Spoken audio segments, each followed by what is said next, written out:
मैं रवि कुमार, स्वागत है आपका रेनेशा आईएएस में। जेपीएससी के संदर्भ में कुछ अपडेट्स आए हैं। सिजिल के भी आपके एग्जाम्स हो चुके हैं, आज सफलतापूर्वक सरकार के द्वारा आयोजन करा लिया गया। जेपीएससी के बैकलॉग के कट ऑफ आ चुके हैं। यह एक आपके लिए पॉजिटिव न्यूज है, खास करके 11th जेपीएससी वालों के लिए।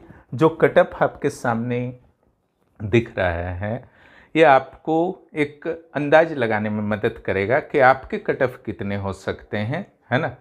जहाँ तक जेएसएससी सीजीएल का आज क्वेश्चन देखा गया है, पिछले बार के अपेक्षा काफ़ी स्टैंडर्ड क्वेश्चन था, जैसा कि ग्रेजुएट लेवल में क्वेश्चन होना चाहिए जिससे डिजर्व कैंडिडेट को लाभ हो।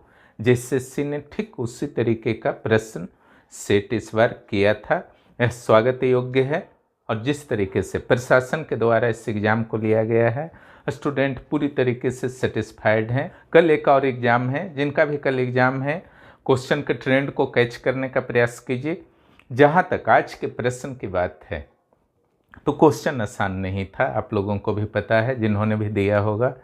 तो अगर यहाँ पर आप 105 से ऊपर जीएस पेपर 3 का मैं बात कर रहा हूँ, वहाँ पर सीजीएल का, और हिंदी वगैरह मैंने नहीं देखा है अभी, लेकिन अगर यहाँ पर 105 से ऊपर आप जाते हैं और हिंदी वगैरह है, मान लीजिए साहित्य नॉर्मली ठीक ठाक स्टैंडर्ड रहता है और नेगेटिव मार्किंग भी है, तो 75-80 के रेंज में अगर आप वहाँ पर हैं, या कल भी आपका इसी हिसाब से रहना चाहिए अगर क्वेश्चन। लेकिन आज के हिसाब से अगर 105 से ऊपर आपका स्कोर गया है जीएस पेपर में, तो कुछ हद तक आप सेफ हैं, और अगर 115 से ऊपर आप हैं तो लगभग आप सेफ हैं। बाकी इंतज़ार कीजिए रिजल्ट का, क्योंकि नॉर्मलाइजेशन होना है तो यहाँ पर बहुत कुछ कहना संभव नहीं है, है ना।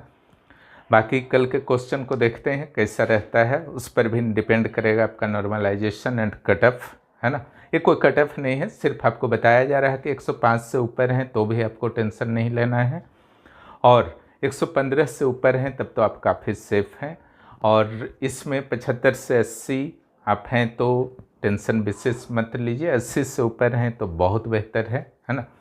चलिए इसके कट ऑफ को देखते हैं कि क्या कट ऑफ रहा है आपका बैकलॉग का। यहाँ पर देखिए, BC1 का जो मेंस का कट ऑफ था 542 था, BC2 का 545, और ST का जो कट ऑफ है 482। लेकिन ऐसे कैंडिडेट जिन्होंने मुख्य परीक्षा से पहले अपना बेस्ट दिया होगा, है ना, भरपूर आंसर राइटिंग की होगी, उनके दिमाग में कहीं ना कहीं किसी न किसी कोने में यह जरूर एहसास रहता है कि इस बार हमारा फाइनली क्लियर होने वाला है। कुछ ऐसे भी कैंडिडेट होंगे जिनको लगता होगा कि बस इंटरव्यू किसी तरीके से कॉल हो जाए तो सब ठीक है, अगला बार फिर देख लेंगे।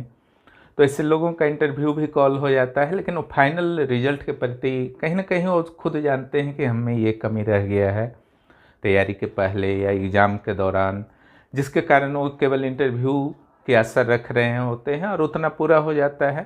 तो 80% केसेस में जो आप सोचते हैं कि हमारा इंटरव्यू कॉल होना है तो हो जाएगा, आपको लगता है कि हमारा फाइनली इस बार होना है तो हो जाएगा क्लियर।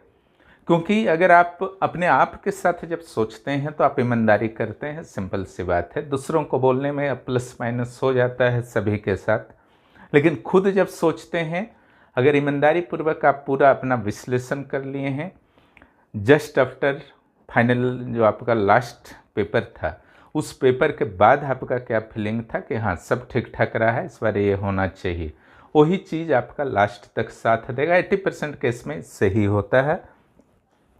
यहाँ पर जो आपका ST का कट ऑफ आप देखिए 482 है, और ST का यहाँ पर देखिए जेल वाले में 571 है, तो लगभग 90 मार्क्स का डिफरेंस है, और ये भी 578 है, तो 96 मार्क्स का डिफरेंस है ना। तो कम सीट के कारण आपका ये क्या हो रहा है कि 100 मार्क्स के आसपास से जा रहा है, इससे 90-85 मार्क्स का डिफरेंस कट ऑफ से रहता है, और उतना तो किसी का इंटरव्यू में आने नहीं जा रहा, आपको भी पता है। 85-90 कुछ सुपर पावर्स को छोड़ दिया जाए तो, सुपर स्पेशल केस को छोड़ दिया जाए तो, है ना।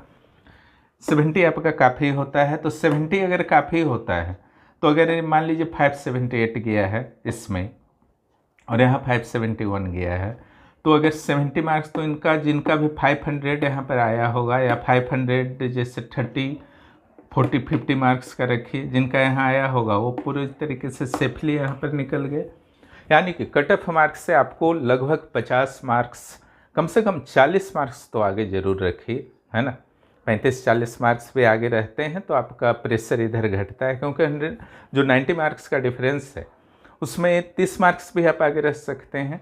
तो अगर 30 मार्क्स माइनस कीजिएगा तो 60-62 आप ला सकते हैं इंटरव्यू में आसानी से। थोड़ी सी तैयारी के बाद थोड़ी सी सीरियसनेस से दिखाइएगा, 600 मार्क्स आराम से आ जाएगा।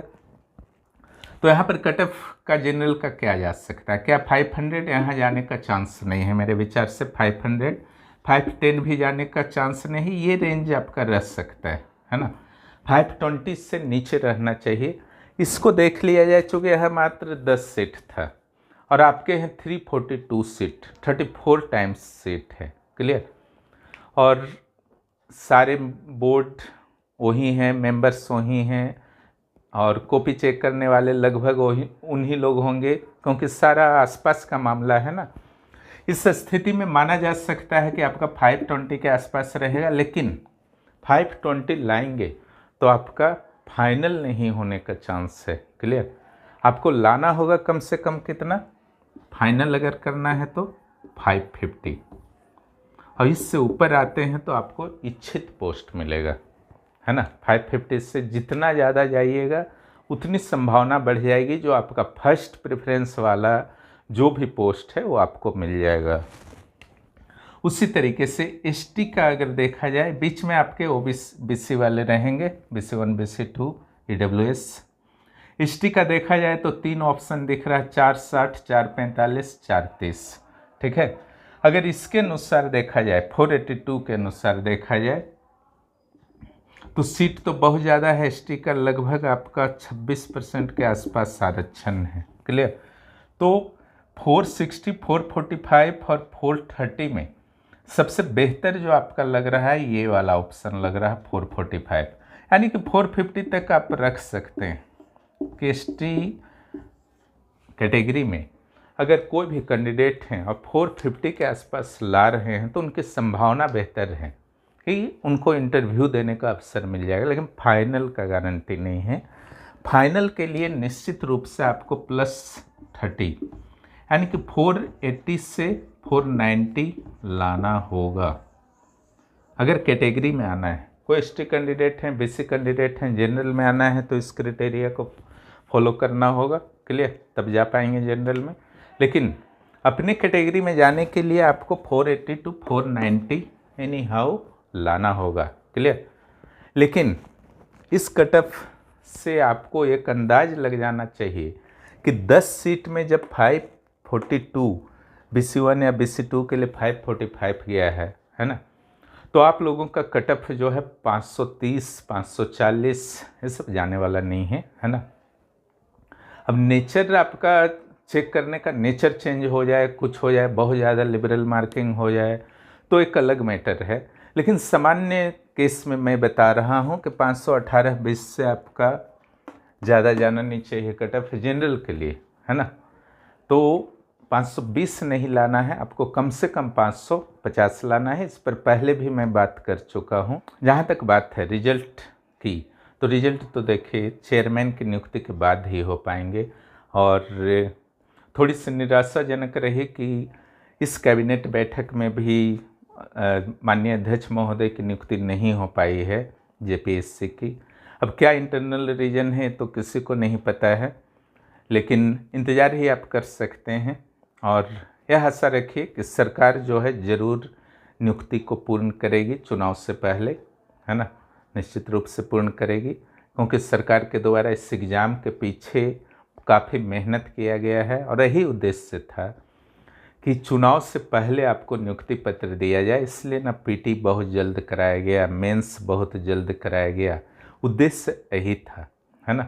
उस उद्देश्य को सरकार निश्चित रूप से पूरा करेगी, भरोसा रखें। जब इसी की वैकेंसी की जहाँ तक बात है तो अभी तक तो कोई न्यूज नहीं है, और अगर आप फ्रेशर हैं, नए हैं, तो आपको टेंशन भी नहीं लेना है, बहुत तैयारी करना है। हिमालय जैसा सिलेबस इसका है, मन लगा के पढ़िए। बिफोर नोटिफिकेशन सिलेबस को फिनिश करने का टारगेट कीजिए, भरपूर आंसर राइटिंग